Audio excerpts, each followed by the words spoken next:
జిల్లా పలాస మండలం బొడ్డుపాడులో మావోయిస్ట్ అగ్రనేత చలపతి అంత్యక్రియల కోసం చలపతి మృతదేహాన్ని బొడ్డుపాడు తీసుకువచ్చిన అమరుల బంధుమిత్రుల సంఘం సభ్యులు.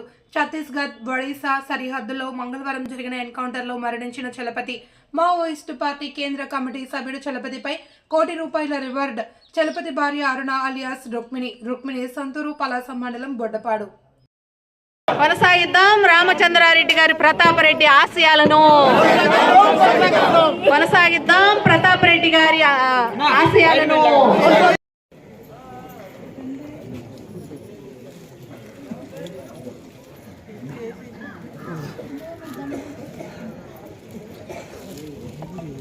अमर है कामरेड रामचंद्रारेड्डी।